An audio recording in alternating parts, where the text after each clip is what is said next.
de Primera. Una propuesta independiente para recorrer la actualidad nacional e internacional de última hora. Títulos de Primera. Hola, ¿cómo le va? Soy Alberto Morosino y le doy la bienvenida a esta nueva edición de Títulos de Primera. Luis Tarulo, ¿cómo estás? Muy, pero muy bien. Qué suerte que tenés, ¿eh? Pero fantástico. Ahora, igual me asusta, ¿no? Porque tengo mis añitos ya.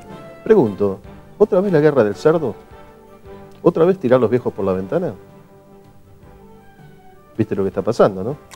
Estoy hablando del doctor Fay, sí, concretamente. No, está correcto. El doctor Fay. A ver, evidentemente hay un choque político muy grande con la Corte Suprema de Justicia, con los distintos actores que juegan su política, ¿sí? Y yo la pregunta que me hago fuera de todo contexto político es, ¿el doctor Fay tiene que estar todavía en la Corte? No hay nada... ¿O es un juego político de apriete de la Corte? No hay nada que indique lo contrario, vamos por partes, que diga que un juez no tiene que estar, o sí, pero tiene que ser una razón muy seria y muy grave, ¿no? Puede ser una inhabilidad mental, seguramente, puede ser también un caso de corrupción o de sospecha de algún delito, pero en este caso se está trabajando muy a lo pirro, ¿no? No se plantea de una manera serena y racional como debería ser. Ya hay un argumento que no se puede usar, que es la edad, porque el doctor Fay, hay que recordar que como el doctor, años. pero como el doctor Petracchi tiene... ¿97 o 92? 97, pero tiene una... Sí, tenemos la duda de los dos. Sí, nos quedó la duda, pero de todas maneras, no importa. Entre 90 y 100, porque sí. Ya la presidenta dijo, el juez centenario dijo en un momento. Sí. No, pero me refiero a que tienen una prerrogativa, que fue una decisión de la propia Corte, de poder ejercer más allá de los 75 años. Y además, Correcto. En la Constitución está la posibilidad de que, aunque se te venza ese plazo, el Senado te renueve tu mandato como miembro de la Corte. Por eso digo, no hay impedimento en ese sentido. Después está lo otro, pero ¿sabés qué pasa? Que se le convierte en una contradicción al gobierno por la forma brutal en que lo plantea. Por eso no puede ser menos grotesco. Claro. No puede ser menos grotesca la salida del juez. Claro, claro. No puede ser más entregarle todos los honores a un juez que ha llegado hasta ese momento. Y de la democracia, sí. Porque es el juez que está del año 83 en la Corte Suprema de Justicia. Correcto, digo, pero a ver, vos me hablas hasta un punto de vista humano. Decirle si al gerente X, bueno, váyase, así, váyase. No, dale un regalito, mimalo, porque te dio todo, absolutamente todo. Bueno, pero el ADN de este gobierno se lo impide. No pueden, con esto y con otros casos.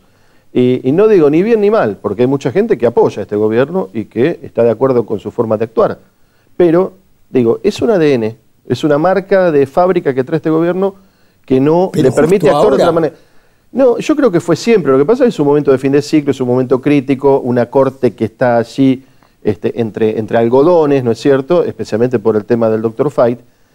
Y yo te hago la pregunta, te lo pregunto a vos, y a ver, creo que me vas a dar la razón. Digo, ¿no era más fácil, suponte, para poner el quinto miembro de la Corte, después de la renuncia de Zaffaroni, y con eso se zanjaban todos los problemas, una figura como León Carlos Aslanian, un hombre peronista que incluso ha asesorado a este gobierno, ha estado bien, digamos, con todas las administraciones, intachable en su trayectoria, un camarista federal del juicio a las juntas? ¿Qué mejor que decir, bueno, enviamos este nombre? Yo creo que lo votan por unanimidad y con aplauso en el Senado. ¿Y por qué no hicieron eso? ¿O quieren asegurarse un juez más afín? Y yo te puedo asegurar, y lo hemos visto, Alberto, en la historia, que una vez que llegaron a ese sitial, después las fidelidades y las lealtades con quien te puso allí se tornan mucho más laxas, ¿no? Podemos decir de Lorenzetti, por ejemplo. Ponele, pero aparte es correcto que sea así, ¿no? Que se transformen aquí, pero claro, llegan como dependientes y luego cuando de un padrino que te hizo llegar hasta ese lugar. Y cuando se tornan independientes, le molesta al poder. Y ahí es donde empiezan a fallar las cosas. Alguien te tiene que nombrar. Y bueno, este gobierno, el otro, el que pasó. Yo creo que tiene que ver con el ADN y entiendo tu planteo incluso desde un punto de vista moral y hasta moral y humano, Bueno. ¿no es cierto? Y cabe recordar también lo del doctor Levene, que fue presidente Sí. de la Corte y también tuvo una salud muy, muy frágil por su propia edad. Y no se hizo este movimiento que se hizo. Se hicieron movimientos políticos, sí, pero se lo hicieron con más sutileza. Y no de esta manera de tirar viejos por la ventana, concretamente. Este tema lo vamos a tratar a fondo. Sí. Tenés un invitado que está en la justicia, es un hombre de la justicia, ¿Sí? que es el doctor Bobre Cáceres, Ujú. que evidentemente también tiene un punto de vista no solamente de la ciudad, porque pertenece Claro, a la ciudad, tiene un punto de vista mucho más amplio en lo que a la justicia hace. Una visión de jurista. Sí, sí, tiene una visión de jurista, correctamente. Otro tema es el acto de Vélez del Frente Renovador, que nos agarró justo en el medio Ujú. de nuestras emisiones. Sí, como acto estuvo bien organizado, prolijo, sin banderías particulares, solo la bandera de masa del Frente Renovador. Había una bandera sindical. Sí, bueno, sí, pero digo, un acto quizás despartidizado, si se me permite el neologismo o el barbarismo. Despartidizado, que es en realidad lo que está pasando en los últimos tiempos, porque más allá de los actos de Scioli, más allá de los actos de Cristina Fernández, más allá de las banderas de la Cámpora, ¿cuánto hace que no escuchás, pero 70, porque todos dicen ser peronistas, ¿cuánto hace que no escuchás a 70.000 personas, o 50, o miles, cantar al unísono la marcha peronista? Solo en la CGT se canta, en algunas de la CGT. Algunos muchos la cantaban de... Pero digo, me planto desde el punto de vista del oficialismo, ¿no? Si Scioli es peronista, bueno, Macri no, pero Massa también tiene una base peronista, no estaría mal, no digo los 70.000, pero un grupo por lo menos que la cante y se le permita y se lo respete. Sí, sí. Pero bueno, es también esta política desangelada, que muchas veces es tan virulenta, tan brutal, pero desangelada, ¿no es cierto? Es una cosa que El único acto... suena medio el único edulcorado. yo creo que el último acto que se realizó a nivel masivo del peronismo fue en el año 1988-89, Ujú, fue 88, finales del 88, el acto de River de Carlos Menem. de Carlos Saúl Menem. Después no hubo un acto masivo, había que juntar más de 70.000 personas, porque había casi 70.000 personas en las estadio. gradas del estadio de River, amén de las que estaban Afuera. afuera, en el piso del césped del campo. Del campo. Es una cosa que cubrimos tanto vos como yo, la cubrimos y somos parte de esa historia en el sentido de que hemos escrito sobre lo que sucedió en ese momento. A lo que quiero Tenemos referirme... 30 segundos como para Sí, a lo terminar. que quiero referirme simplemente es eso, que todo suena edulcorado y uno si mira la cantidad de gente que Sí. va a decir, bueno, es ganador. Sí. Pero ya no se mide de esa No, manera. no. Son organizados. Este fue el error para mí. Claro, pero igual creo que Massa es consciente de que está atravesando un momento crítico de reestructuraciones, de redefiniciones y como te decía la otra vez, Massa puede darse el lujo de perder. Porque es muy joven, tiene mucho 43 años. Tiene mucho por... 2 mandatos. Pero está haciendo Supongamos un mucha presidente fuerza. con 2 Sí. mandatos. Sí. 2 mandatos va a tener 50, 51. Sí. O sea, algunos Está- recién empiezan a esa edad. Sí. Entonces, digo, es el que, si lo mirás desde un punto de vista, por ahí tiene mucho que perder en cuanto a todo el esfuerzo que le insumió, etcétera. Pero también, en perspectiva, creo que es el que la tiene quizás más aliviada. Puede perder hoy. Puede perder hoy y no es un fracaso. Y los otros 2 candidatos que están en la pugna son los que sí, obviamente, tienen más para perder. Y uno de ellos especialmente, que es Mauricio Macri. Porque este es el momento Tenemos de Macri. el tiempo agotado. Y yo creo que, bueno, lo charlamos la semana que viene. Lo charlamos la semana que Y viene. lo analizamos por y ahí con aparte, más- con y hablando estadísticas. del Frente Renovador, Daniel Arroyo, va a Claro. estar, que es parte del Frente Renovador, va a estar hoy también con vos. Es especialista en temas sociales, en políticas sociales, y vamos a hablar de la pobreza, la inclusión, bueno, de lo que él maneja muy bien y conoce a fondo. Nosotros vamos a vender y cuando volvamos, Luis Tarulo y sus invitados. Andar, obra social de viajantes vendedores de la República Argentina. La mejor cobertura familiar al mejor precio. Planes de salud para particulares, trabajadores en relación de dependencia y monotributistas. 0810-345-0184. Andar, www.andar.org.ar. Un banco que hace. Banco Provincia, de tu lado. Buenos Aires, activa como nunca. Gobernación Daniel Scioli. ISV, Instituto Superior de Viajantes. Carreras comerciales con títulos oficiales. Validez nacional. Informes e inscripción al 0800-345-4373.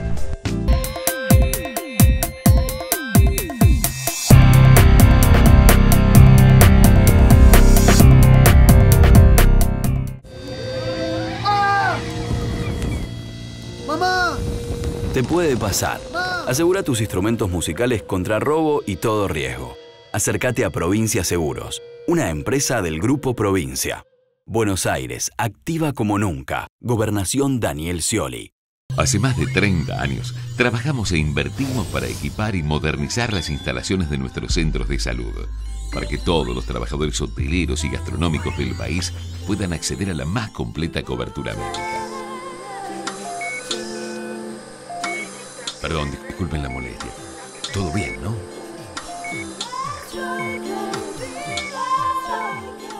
Osudra, la misma pasión de ayer, el mismo compromiso hoy. Bueno, como les habíamos anticipado en nuestra presentación, estamos con el doctor Ernesto Bobeck Cáceres. Gracias por estar, doctor. Gracias a ustedes por la invitación. Un abogado de mucha trayectoria y con el que vamos a abordar toda esta situación que está viviendo la justicia argentina, el derecho argentino y también, por supuesto, el derecho en la ciudad de Buenos Aires. Doctor, ¿cómo está viendo? Vamos a lo último, digamos, ¿no? ¿Cómo está viendo esta situación que se está dando con el doctor Fait en la Corte Suprema de Justicia? Bueno, es una situación... ya se lo viene atacando desde hace un tiempo, doctor Fait, por su edad, por su forma de ser, por su pensamiento. Yo entiendo que es una persona sumamente correcta, un sabio del derecho, una persona que sabe mucho. Y bueno, aparentemente hay gente a la que le molesta que se falle conforme a derecho. Entonces, desde hace rato que está sufriendo ataques. Y bueno, el tema era tratar de desactivarlo, sacarlo de circulación antes de fin de diciembre. Ahora lo que se está alegando es que tiene una incapacidad mental, incapacidad psicofísica y otra cosa, mal desempeño, según Verbitsky, ¿no es cierto? Es el Verbitsky Dixit, entonces sí. Dice que es lo que tiene, ¿no? El mal desempeño está referido a haber firmado no en su oficina, sino a domicilio, sería, según lo que se comenta, claro, o sea, el nombramiento o la reelección de Lorenzetti como presidente de la Corte. Claro, ya igual los ataques venían de antes y ya le venían diciendo que tenía por otros temas también pero sí, puntualmente ahora el tema del mal desempeño se lo están apuntando directamente a lo que usted dice, que es la confirmación, porque ¿qué pasa cuando... acá hay una etapa previa, que es cuando se nombran los conjueces y se logra en el Congreso la aprobación por los senadores del Frente para la Victoria, el nombramiento de estos conjueces, era nulo y de hecho la Corte, en la composición que tiene hoy, decretó la nulidad, porque requería, de acuerdo al mandato, a lo que dice, a lo que prescribe la Constitución, requería de los 2/3 de los votos. Claro. Y no estaban para conjueces. Entonces, si los jueces requieren 2/3 de los votos, con más razón sería para los conjueces. Entonces, ahí salió el problema. Claro, porque esto es específico, discúlpeme, doctor. El argumento de la Corte es que no eran conjueces para cualquier tribunal ordinario. No, eran conjueces para la Corte, con lo cual la prerrogativa, según uno de los artículos de la Constitución, exacto, es la misma para el juez titular como para un conjuez. Tiene que ser las mismas requisitos y garantías que tienen que dar la mayoría grabada, exactamente. Ahí es donde nace el gran problema, el conflicto, digamos, entre el Ejecutivo y la Corte. Claro.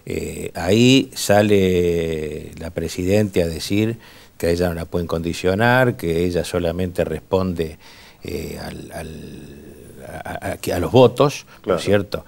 Y olvida que la República se basa en 3 poderes y no en 2. Ella se refiere exclusivamente al Ejecutivo y al Legislativo y deja fuera el Judicial. Y la Constitución sabiamente dice otra cosa. Yo, sabiendo que hablábamos de este tema, me metí en Internet. ¿No? Entonces, me meto en una página que se llama argentina.gov.ar, Guía del Estado. Y claro, sin ninguna sorpresa, esto es del gobierno, dice, la forma republicana está basada en la división, control y equilibrio de los poderes, y tiene como fin último la garantía de las libertades individuales. Los principios que le inspiran son Constitución escrita, separación de poderes, elegibilidad de funcionarios, periodicidad de mandatos, responsabilidad de los funcionarios, publicidad de actos. Bueno, acá ya tenemos dos temas. Uno que la misma Constitución dice que tiene que haber un control entre los poderes, justamente se controlan. Esa es la base de la República, esos 3 poderes que ejercen control uno sobre el otro. Se autorregulan. El Poder Judicial, claro, se autorregulan, y el Poder Judicial tiene un control de constitucionalidad de una cantidad de actos. Que quién, si no la Corte, es quien puede decidir si un tema es constitucional o no, se atiene a la Constitución. Después tenemos el tema de la separación de poderes, que hoy lo vemos que está severamente conculcado, porque, bueno, por 1000 motivos, ¿no es cierto? Y sobre todo el Poder Judicial, con muchos avances que ha habido, desde la justicia legítima, que ya se ha politizado a la justicia, hasta muchos otros temas de designación de jueces cuando no reunían los recaudos mínimos y una cantidad de temas más. Bueno, esta forma de designación de manera, podríamos decir, prácticamente directa, de la Procuradora General de los fiscales, ¿no? Claro, ahí hay un problema que es realmente grave, y justamente, bueno, ahí vino el tema de la designación prácticamente amañada de cantidad de fiscales. Y con el tema de los sistemas, que ahora el Código Procesal Penal, que se ha modificado, todavía no entró en vigencia, pero se ha modificado, cambia de un sistema inquisitivo en el que el juez tenía gran parte de la conducción de la causa, claro, se pasa a un sistema acusatorio que todavía no entró en vigencia, pero va a entrar, en el cual si el fiscal dice yo no veo delito, no hay más nada que hacer. O sea, puede estar pasándole una afirmación de un hombre que lo están apuñalando por la espalda, pero si el fiscal dice yo no veo delito, se acabó. Claro. El juez hoy, con el sistema actual, puede ir a la Cámara, claro, y la Cámara puede resolver que ven que hay algo, se aparta el fiscal y sigue, sí, ¿o no? Para que entienda la gente, el fiscal es históricamente se dijo, el que representa los intereses del pueblo, ¿no? Y los intereses de la sociedad, del Estado. Y cuando hay una persona que supuestamente delinque, el fiscal tiene que colectar pruebas y emitir su dictamen, si se abre o no la investigación. Ahora, en este caso que dice usted, si el fiscal dictamina que no encuentra delito, como dice usted, el juez, hay un paso posterior y el juez puede decir, no, está bien señor, pero esto debe seguir. Hay que investigarse. Eso es hoy. Pero eso es hoy. Pero en este caso... Con el Código Nuevo, cuando entre en vigencia, se acabó. Los fiscales van a resolver absolutamente todo. Claro, claro. Entonces ahí entra también a resentirse. Y después hay otro tema, que acá lo menciona, la responsabilidad de los funcionarios, que es una cuestión, digamos, de simple lógica. Cada cual se tiene que hacer responsable de sus actos, más aún cuando uno es funcionario público, claro, y está trabajando para la comunidad, para el país, está haciendo algo que debería ser un honor, ¿no es cierto? Y el Código Civil y Procesal Nuevo ha sacado algún articulito en el cual le quita responsabilidades civiles y comerciales a los funcionarios por los actos de gobierno. Ahora, de todas maneras, yo no sé si es alarmante a un determinado extremo, porque muchas veces las palabras no condicen con los hechos o con las normas que rigen, porque la presidenta se basa en el voto popular, entonces uno puede inferir que está diciendo, bueno, voto popular también para los jueces, pero acá hay todo un andamiaje jurídico, incluso votado por la actual presidenta cuando fue constituyente en Santa Fe, exactamente, en la reforma de la Constitución, y están, diría, todos los mecanismos ya en marcha, por lo menos los fundamentales, que el que más se retrasó, usted recordará, fue el Consejo de la Magistratura y los consejos de las magistraturas, pero finalmente se puso en marcha, entonces hay un control con un esquema que incluso a nivel nacional está dominado por el propio gobierno, porque el Consejo de la Magistratura tiene los votos que se pueden volcar en mayoría K, por así decirlo. Claro, bueno. Con lo cual, ¿cuál es?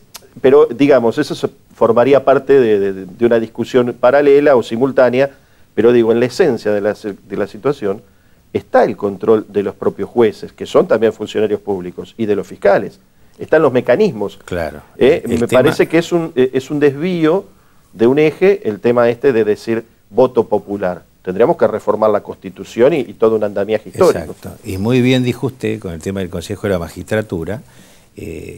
Originalmente había una cantidad de miembros y después caprichosamente, amañadamente, se cambió el número de miembros, con lo cual lo que era un Consejo de la Magistratura totalmente razonable, de acuerdo a lo que se había votado por los constituyentes, ¿no es cierto?, pasó a ser una maquinaria política, claro, como lo es hoy, lamentablemente. Entonces, bueno, pasa eso y lo hemos visto cuando han surgido casos puntuales, el de fiscal Campagnoli y todo, los graves problemas que se suscitaron en forma totalmente innecesaria. Y en este marco, porque hubo otro hecho muy importante en estos días en paralelo, o sea, no puede desprenderse uno del otro, ¿no? La cuestión Fayt con la cuestión Lorenzetti, cuando Lorenzetti anticipadamente se define su reelección como presidente de la Corte para el periodo 16-19. ¿Cómo ve esa circunstancia? ¿Fue correcto lo que hizo Lorenzetti? ¿Fue una maniobra política?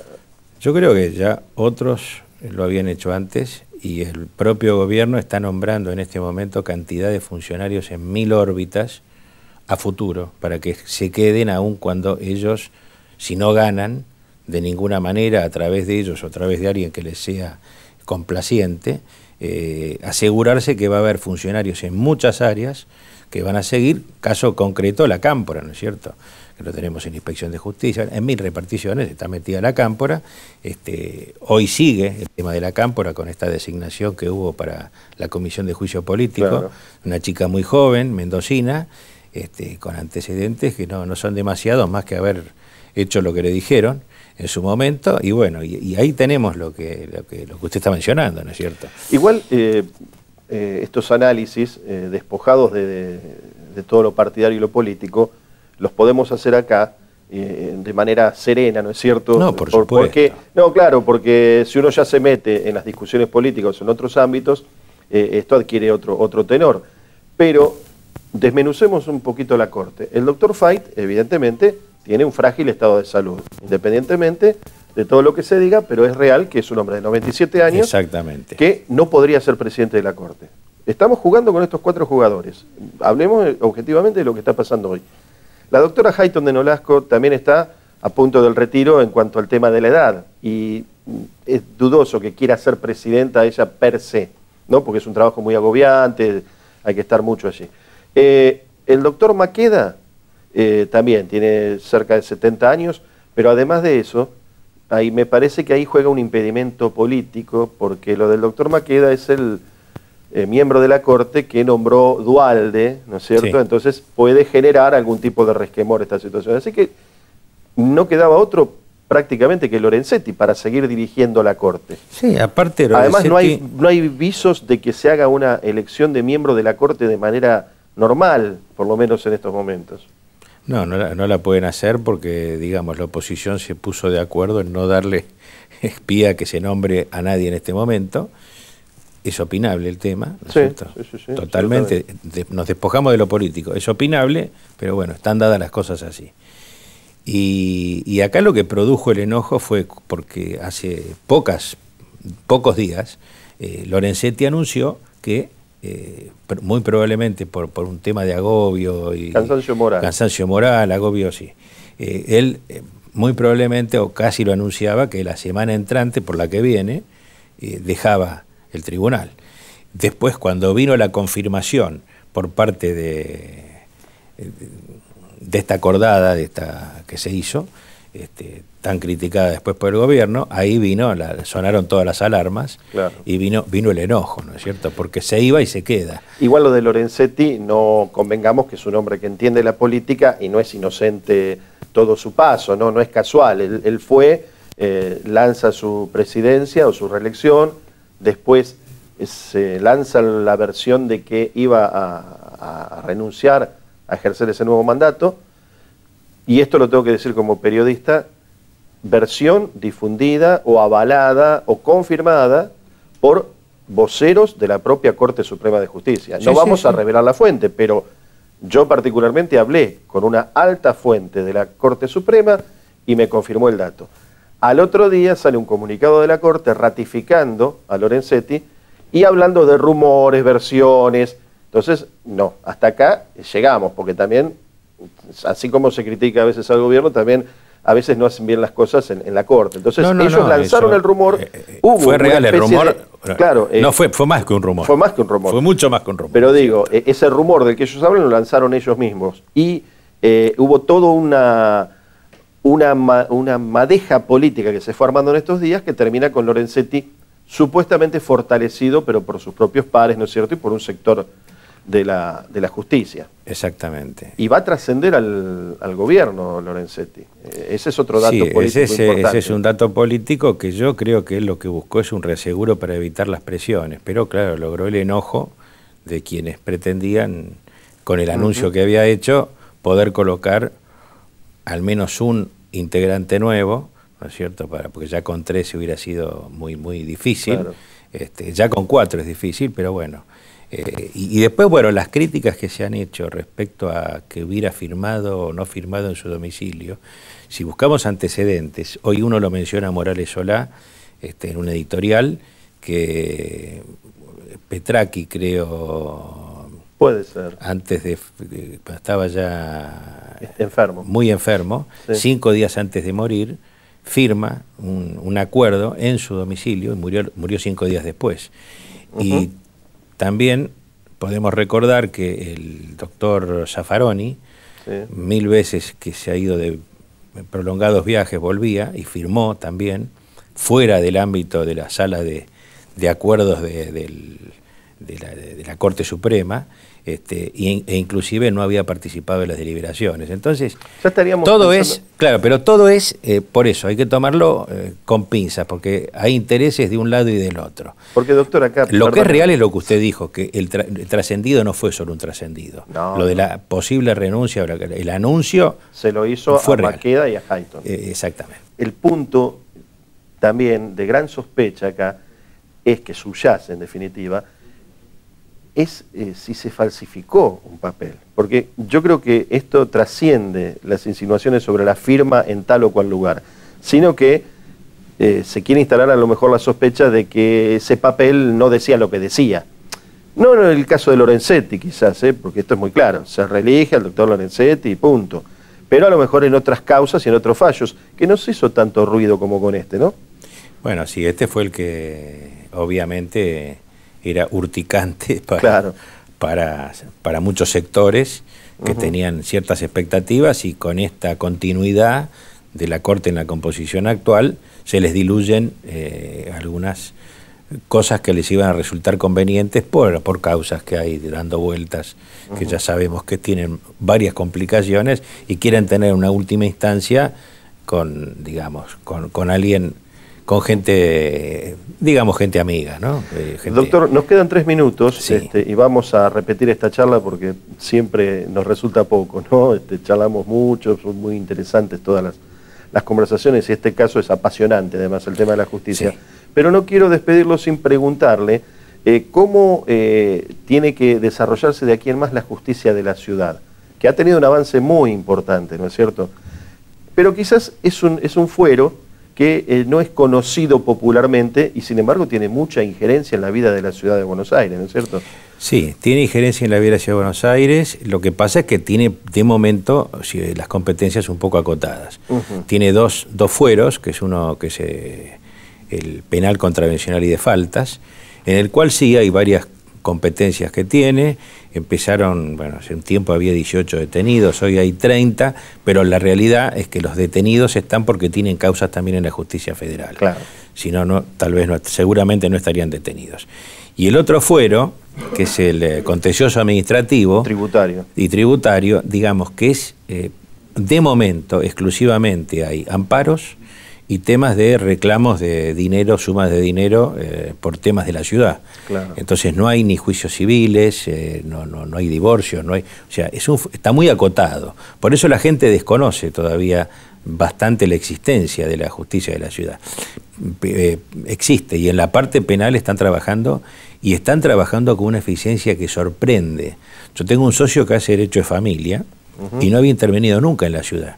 Cuando hubo unas transferencias que pasaron el tema de los alimentos a penal de la ciudad, se sorprendió que el mismo día que había hecho la denuncia, ese mismo día ya se estaban mandando oficios, se estaban andando, dice, pero esto no existe en Argentina.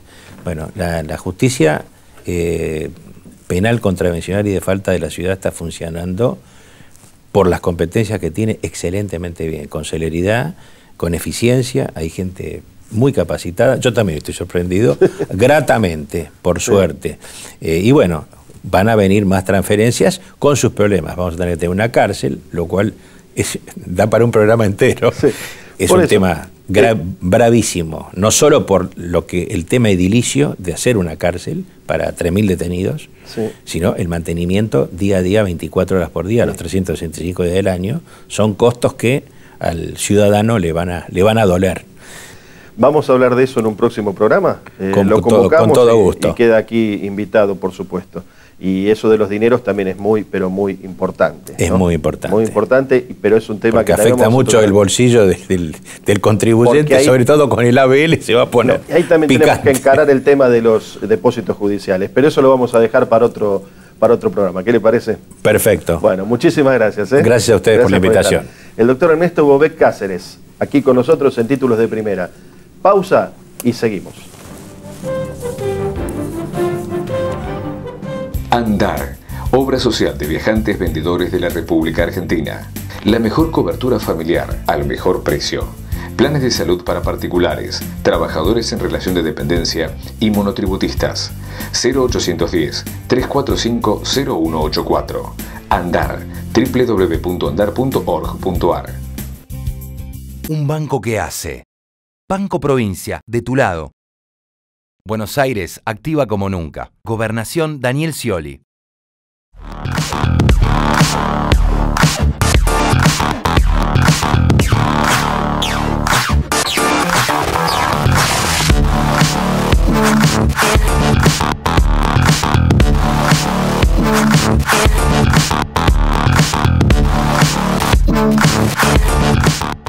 ISV, Instituto Superior de Viajantes, carreras comerciales con títulos oficiales, validez nacional, informes e inscripción al 0800-345-4373.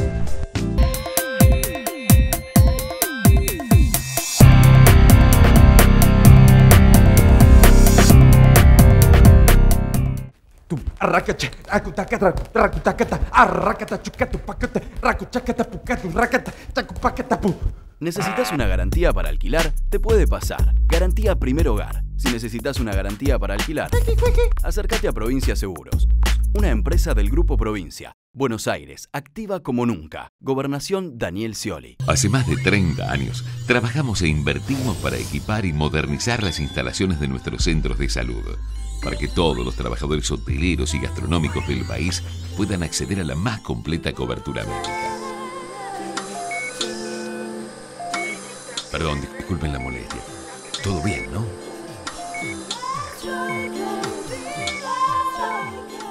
Osudra, la misma pasión de ayer, el mismo compromiso hoy.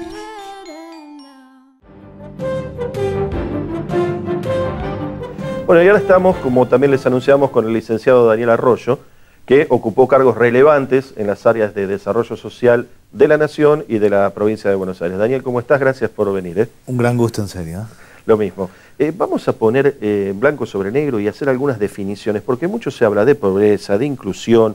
Hay un diccionario muy amplio que tiene que ver con los más necesitados, mejor dicho, pero la gente a veces no tiene claro qué es ser pobre hoy en la Argentina. Ser pobre significa tres cosas. Uno es no tener las condiciones mínimas de vivienda, por no tener el techo en condiciones, no tener los servicios básicos o no tener piso de material. En segundo lugar, ser pobre es que no le alcance la plata, que la persona no llega a fin de mes, sea porque tiene planes sociales, porque hace changas o lo que fuere. Y tercero, ser pobre es tener mal acceso a la salud y a la educación, tener dificultad, ir a una escuela muy complicada, con muy precaria o muy mala atención de salud. La Argentina, tomando alguno de estos parámetros, tiene 27% de pobreza. 27% de la gente o tiene problemas de vivienda, o tiene problemas de trabajo, de ingreso, o tiene problemas de acceso a los servicios de salud y educación. En los últimos 4 años empeoró la situación. Sin duda estamos mejor que en el 2001 o en el 2003, pero objetivamente hoy tenemos 27% de pobreza. ¿Por qué los gobiernos, cuando empiezan, cuando se desarrollan y cuando terminan su ciclo, pero siempre les cuesta tanto admitir la pobreza, ¿no? Me parece que pasó en el gobierno de Menem, que decir, sí. Cualquiera que recuerde, discutían los obispos también, claro, los porcentajes. Sí, sí, sí. A mí me parece que lo que sucede con los gobiernos es que se autoconstruye un relato y terminan encerrándose sobre sí mismos. El gobierno claramente tuvo una política de atender a los sectores pobres. La política social en el 2003 eran 4.100 millones, hoy son 102.000 millones. O sea, está claro, sí, que el gobierno volcó más dinero para atender a los sectores pobres. Pero me parece que tiene una mala lectura de la realidad, que sobrevalora el efecto de lo que ha hecho. Es decir, efectivamente ha llegado a más gente, pero hoy jubilado, el 70% de los jubilados están cobrando 3.800 pesos, que está muy por debajo de cualquier canasta básica. Hoy claramente una persona le alcanza menos la plata por la inflación, tiene menos changas de la construcción y tomó crédito al 150 o al 200% anual con fotocopia del DNI. No está viendo, yo creo que el gobierno ha perdido perspectiva de lo que está pasando en los barrios. Ha tenido buena vocación y buena voluntad para atender a los sectores pobres, no lo dudo, pero ha perdido esa noción y eso lo ha ido como tensionando y discutiendo porcentajes y también no viendo bien el nuevo fenómeno para mí, que es el tema de la venta de droga. Yo creo que hay un nuevo sujeto en Argentina, que es el tipo que vende droga, gana más que el que trabaja, y eso da vuelta a la cuestión social. En cualquier barrio hay una maestra, un carpintero, un gasista, el que vende droga. El que vende droga es el que le va mejor en el barrio, y eso está alterando todo. Porque ese pibe, porque generalmente usan mucho a los pibes, gana, como alguna vez dijiste vos, en un día lo que gana un plomero en un mes, o un oficio, digamos. Absolutamente. El que vende droga, un pibe a todo furor hoy va a enganchar un laburito por 3.500, 4.000 pesos. El que vende droga hace eso en pocos días, eso altera todo. Yo creo que estamos en una tercera etapa en el tema del narcotráfico en Argentina. La primera etapa fue el aumento de las adicciones, que ya se dio y ya se han generalizado. La segunda etapa es donde el que vende droga es un sujeto social, es un nuevo actor en el barrio. La tercera etapa es el dominio de territorios. Uno dice en Rosario, este barrio es de los monos, o en el conurbano es el barrio de tal o de cual. La cuarta etapa, que creo yo que no es la Argentina todavía, es cuando los cárteles de la droga financian la política, arman y dicen apostamos a este partido, a este, como en el caso de México. Yo creo que la Argentina no está ahí, pero objetivamente fue avanzando por este lado y esto se fue complicando y mi modo de ver es que el gobierno no lo ha visto bien. ¿No lo ha visto o puede haber alguna connivencia de algún sector del poder con ese poder narcocriminal? Yo diría, me parece que en lo que tiene que ver con pobreza... No sin ánimo de hacer denuncias, digamos, porque para hacer denuncias tenemos que tener datos concretos. Pero como se desarrollan, vos dijiste el caso de los monos, bueno, es sospechoso. Bueno, de hecho hay policías presos, acusados, o sea, es sospechoso cómo se desarrolla, ¿no? Sí, mi percepción es que está dividida la cosa. En lo que hace la atención social yo creo que no está viendo bien la realidad, pero tiene vocación. En lo que hace el narcotráfico tengo dudas, porque si el titular anterior de la Cedronar, Granero, tuvo una entrada brutal de efedrina, o si las fronteras siguen siendo un colador y nadie hace nada, ahí me parece que por lo menos le ha pifiado mucho, y en algunos casos hay cierta convivencia. Yo creo que hay que hacer un cambio grande. Nosotros dentro del Frente Renovador, con Sergio Massa, planteamos que no es posible con las actuales policías cortar la venta de droga en los barrios, que hay que crear una unidad especial de combate a la venta de droga por fuera de las policías para cortar eso. Claro. Ahora, vos sabés que se está dando un fenómeno, que lo comentábamos el otro día, la justicia de Mar del Plata está muy alerta, está con las antenas paradas, los fiscales particularmente, federales y provinciales, provinciales, porque sospechan que los monos, como ya han visto acotado su territorio, se están matando entre ellos, es una aquelarre ya, han encontrado un nicho, aparentemente en Mar del Plata, para su desarrollo. Entonces digo, es otro fenómeno que también se da, no solo en su territorio, sino que van a buscar otros territorios, rompen todas las fronteras. Rompen todas las fronteras, prestan asistencia social. En el jardincito del barrio no saben cómo juntar la plata para enganchar el micro que lo lleve a hacer un paseo, y el tipo que vende droga va y dice, ¿cuánto hace falta? Pum, pone asistencia social, lo hace en tiempo real, a diferencia del Estado, que uno presenta un proyecto, va al formulario, da varias vueltas, y se están expandiendo. Yo creo que en los grandes centros urbanos se están desenganchando del resto. Eso pasó con Pablo Escobar, que fue un caso emblemático. Bueno, es que ese es el modelo que está aplicando en la Argentina. Creo yo que estamos a tiempo todavía, primero porque no es en todos lugares así, segundo porque claramente la clase política yo creo que tiene más peso que en ese momento en Colombia o México, y porque tenemos actores como la Iglesia, organizaciones sociales que están muy alertas. Ahora, lo concreto es que se ha desacomodado la realidad social en los barrios. Hoy tenemos 27% de pobreza, 34% de trabajo informal, 1 de cada 3 que trabajan no tiene recibo de sueldo, tiene trabajo precario, y 1,5 millones de jóvenes que no estudian ni trabajan. Ese es el caldo de cultivo. Es un pibe que está hacinado, se va a la esquina porque no tiene nada que hacer, en la esquina consume, porque todos consumen, Paco u otra sustancia, cuando consume se endeuda, y cuando se endeuda hay un vivo que se le acerca para plantearle cualquier idea para cancelar esa deuda. Claro, es lo que dijiste vos recién de cómo se mete la droga, porque, acabas de decirlo, quema las cabezas. No es un problema solamente ya vinculado a sectores marginales, etcétera. Quema las cabezas, y está quemando cabezas de chicos pobres, de clase media y de clase alta. El tema de la droga yo creo que es casi lo único transversal. Yo creo que hay 4 Argentinas. Hay una Argentina de los pobres, hay una Argentina vulnerable de la gente que hace changas y la llega como puede, hay una Argentina de clase media con trabajo formal y una Argentina de clase alta. De las pocas cosas que cruzan a todos es el tema de las adicciones y el aumento de la venta de drogas. En los sectores pobres, con drogas de peor calidad y que queman más en la cabeza y que van arruinando más, y que lo que hacen es un ciclo, que un pibe que no tenía nada que hacer, que estaba aburrido, hacinado, sin nada que hacer, termine complicado a los 6 meses. Yo creo que acá está faltando una política pública. Por un lado, hay que armar una red de 200 centros de prevención. Claramente, si no generamos un mecanismo de atención de adicciones, esto no va a funcionar. Pero junto con esto, cortar la venta de droga. Y hay que tener una voluntad política, hay que cortar la venta de droga en serio.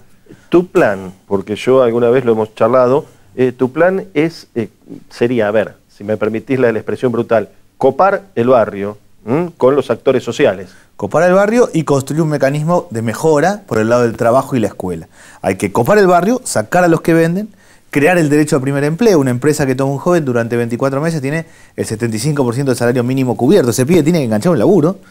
Armar el sistema dual en la escuela secundaria para que en los 2 últimos años un chico, además de estar en la escuela, pueda hacer pasantía, las 2 cosas a la vez, se vaya integrando.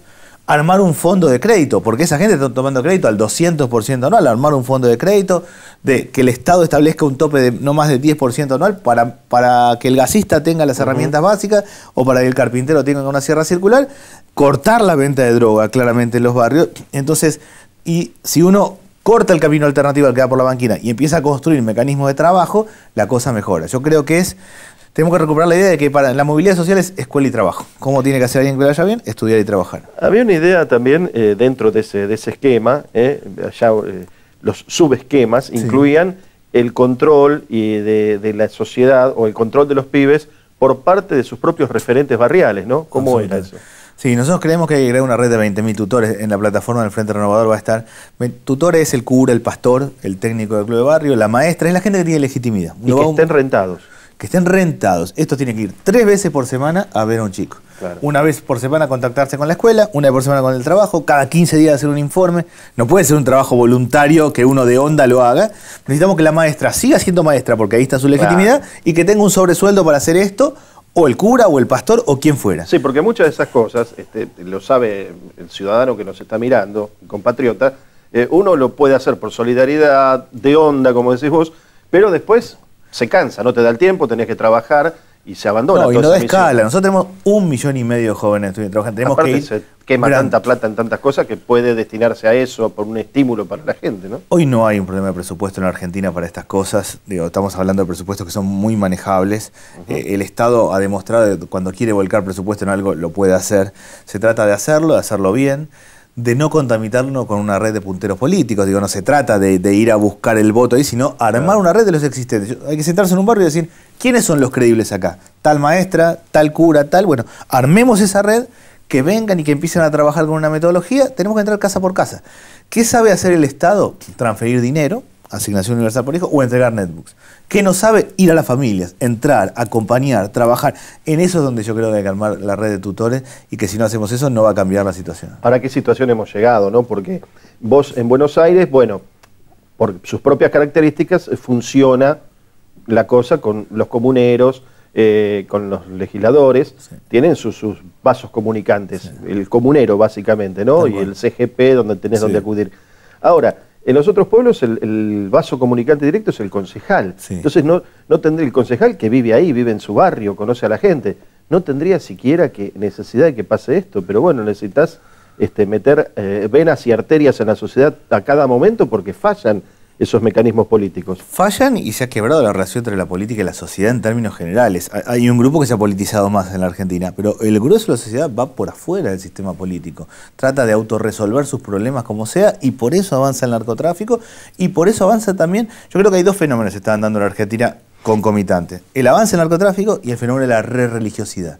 A cualquier lugar donde uno vaya va a haber un pastor evangélico, un cura de la Iglesia Católica y un montón de gente buscando la vuelta por ahí y también el que vende droga como un actor que se instala en el barrio. Están buscando todas certezas, ideas, claro. Donde no da la política. Hay que reconstruir la política, pero hay que ir a buscar a estos. Si no, no hay manera. Y desmitificar también, con una fuerte campaña, este tema de que por más que la política y el poder falle, que no se enquiste el tema del narcotraficante que hace asistencia social. Está bien. Está cubriendo una deficiencia, como vos decís, pero es algo absolutamente contra natura, no tendría que ocurrir. No, es contra natura y termina en desastre, porque claramente no es alguien que es más o menos malo y de onda ayuda porque es bueno, sino que está generando, lo peor que puede pasar es quemar cabezas y arruinar la vida de los jóvenes y de los niños. O sea, la venta de droga y la consolidación del esquema de las adicciones arruina cualquier cosa. Yo creo que en eso, digo, hay cuestiones en las que no es más o menos. En esto no es más o menos. Claro. Esto es brutal y está complicando todo. Además se está hablando, claro, ¿cómo entras a esos lugares? Es muy difícil penetrar, incluso hasta para la policía a veces.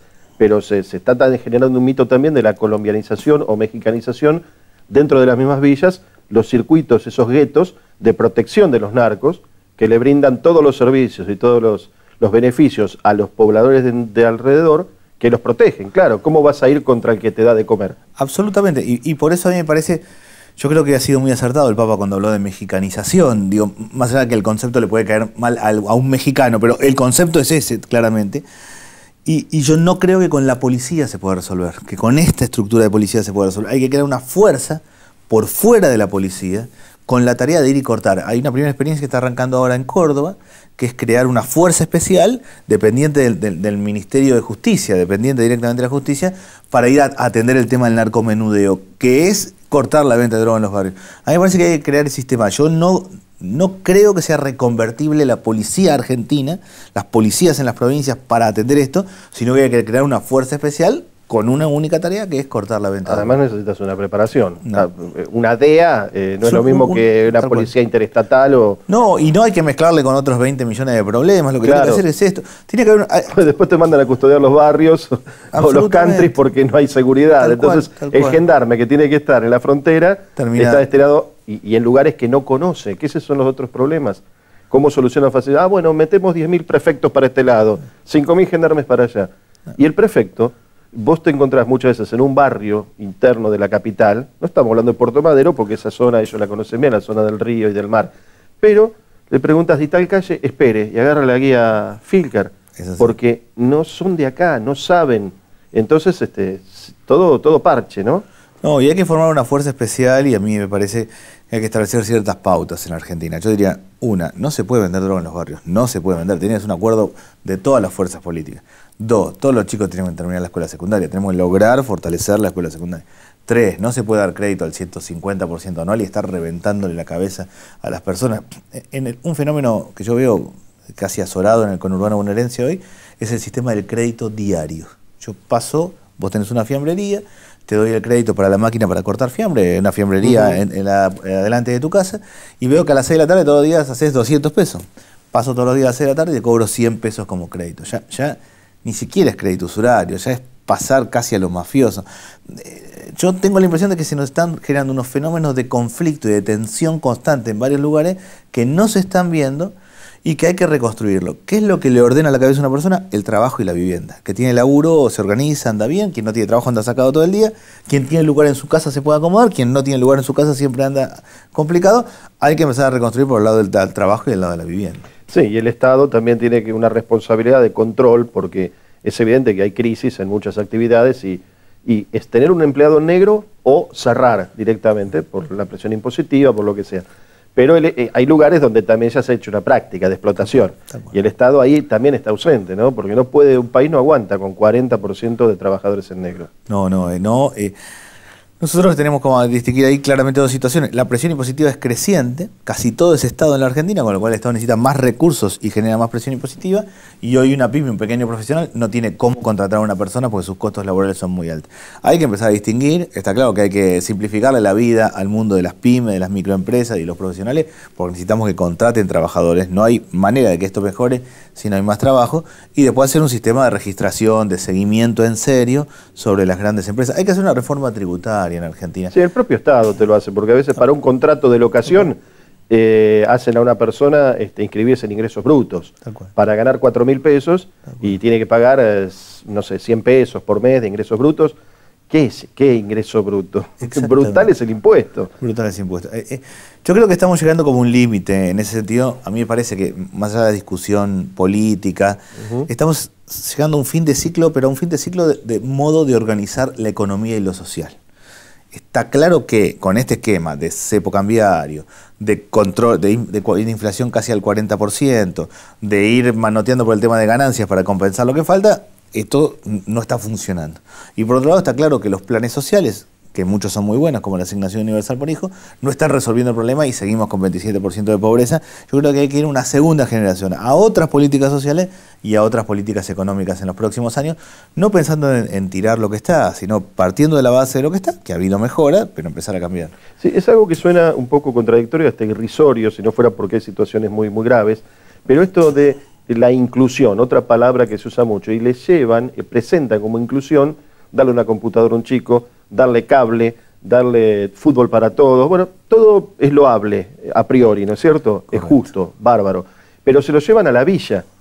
Entonces, ¿qué hace la persona? Queda enquistada en la villa. No se hace al revés.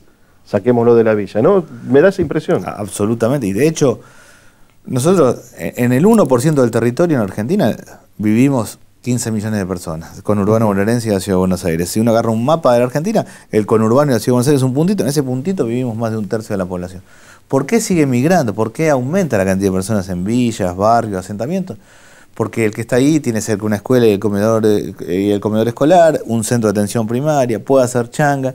Hay que empezar a revisar la estructura territorial en la Argentina y también empezar a generar condiciones para que no solo sea tener una netbook, sino acompañar. Yo creo que hay que armar esta red de tutores, entrar a la casa, ver el problema de la familia, establecer criterios. El padre tiene que hacer tal curso de capacitación, el chico tiene que hacer tal beca, este tiene que hacer tal otra. Empezar a armar un proceso de acompañamiento constante para salir. Si nosotros no entramos a las casas y no acompañamos, nada va a cambiar. El programa social último que encaró el gobierno es el plan Progresar, que apunta a que los jóvenes, darles dinero, 900 pesos, para que vuelvan a la escuela. Absolutamente loable y seguramente todos estamos de acuerdo. Está saliendo al revés. Está llegando los pibes que están en las universidades, en algún lado, y no los que están en las esquinas, perdidos, afuera de todo. Bueno, hay que armar un sistema, hay que ir a las casas. Eso es lo que yo creo que está faltando hoy. Daniel, bueno, el aviso parroquial, ¿no es cierto? Porque vos nombraste al Frente Renovador hace un rato, estás en ese espacio, obviamente, desde el principio. Bueno, ¿por qué? Decime a mí, y bueno, y a todos los televidentes, ¿por qué te tendríamos que votar o tendríamos que votar al Frente Renovador? Yo creo que Sergio Massa va a ser el primer presidente del siglo XXI. Quiero decir con siglo XXI, el primer presidente va a poner fuerza en la gestión y va a incorporar tecnología, va a mejorar la administración del Estado. Nuestro Estado hoy está en el siglo XX, estoy convencido que lo primero que va a hacer Sergio Massa es eso. Segundo, claramente es alguien que va a trabajar con lo que nosotros entendemos la ancha avenida del medio. Quiere decir, no tirar todo para atrás. La asignación universal por hijo está bien, las AFJP no deben volver, la estatización de YPF está bien, pero está mal el cepo, está mal la inflación al 40% y tenemos un desastre en la escuela secundaria. O sea, no va a tirar todo para atrás, sino que va a partir de esta base y va a avanzar. Avanzar en términos de resolver cosas. ¿Sí? Objetivo nuestro es resolver el problema de la pobreza y resolver el problema de la desocupación, yo estoy absolutamente convencido que Sergio Massa es el mejor candidato y que le va a permitir en este ciclo de Argentina subir 2 escalones. Daniel, muchísimas gracias por estar y seguramente estás invitado permanentemente, nos vamos a reencontrar para seguir charlando de estos temas tan delicados y tan importantes para la Argentina. Gracias. Daniel Arroyo, no necesito decirle más. Hasta luego. Nos vemos la semana que viene.